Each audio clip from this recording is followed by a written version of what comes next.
Obama's challenge. Robert Kuttner, good to see you. Good to be with you. Hey, nice gamble, old boy, on the title of the book. You wrote this in advance, right? Yeah, it was a double gamble. I gambled that if I was right that the economy was in for big trouble, Obama was probably going to be elected, and he'd probably face a Rooseveltian moment. So I decided to write it and publish it before the election. So you see this financial horror as really like a teachable moment? How? Well, we've had 30 years of ideology that says government can't do anything right, markets can't do everything wrong. That ideology just had a very unfortunate collision with reality. So now we need government big time to prevent this from becoming Great Depression 2, which means that it's an extraordinary teachable moment in the sense that you can explain, if you are Barack Obama, why free markets sometimes go crazy, why they need to be regulated. And it's an opportunity to get back to something like what we had in the New Deal Great Society era, but tailored to the 21st century. And it just happens this is a president who is exceptionally good at teaching. But some of those ideas are almost outside the mainstream at this juncture in our history. The notion of spending a lot of money, it became, by the government, is supposedly a dirty word. Well, they have been outside the mainstream, but I looked at other transformative presidents. And what's interesting in the case of Lincoln with the Civil War, Roosevelt with the Great Depression, Lyndon Johnson with civil rights, each one of them took something that was outside the mainstream and made it possible and then made it inevitable. So when Lincoln starts, he's hoping to save the Union. 2 years into that project, he frees the slaves, something that was deemed inconceivable. Roosevelt campaigns on the premise that we need to balance the budget. He's against deposit insurance. He's against large-scale public works.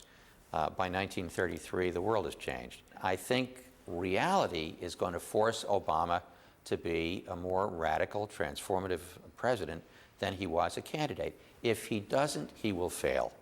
He will either be his own version of Roosevelt or he will be his own version of Hoover. If Obama's people happen to be watching this right now, they're getting a headache, because what I'm hearing you say is that their administration, the Obama administration, needs a big win on the economy in the first year, in 2009, because 2010, there's more congressional elections. Well, to be more precise, by about June of 2010, the economy at least has to have bottomed out and be on the mend. If that happens, and this happened with Roosevelt, you know, the norm is that a president's party loses seats in the first midterm election. Roosevelt turned things around. He picked up seats in 1934. I think if Obama turns things around, he will pick up seats in 2010. Now, you work over at Demos and edited and helped found the American Prospect. Mm-hmm. What is an authentic progressive? And do you think that President-elect Obama is one of those? Well, it's very interesting. On the one hand, he's got the most liberal voting record in the Senate. McCain kept hanging that around his neck. It's true.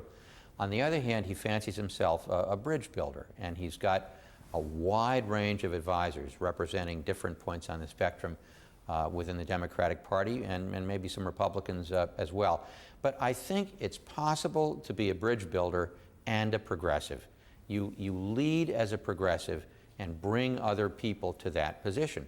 The fact that America's leading businessmen today and women are calling for a huge economic stimulus, that's indication of how you can lead as a progressive. The auto industries are asking for government to get involved. There ought to be a quid pro quo. Government ought to say, if you want us to come in and help you, you have to deliver fuel-efficient vehicles that people want to buy.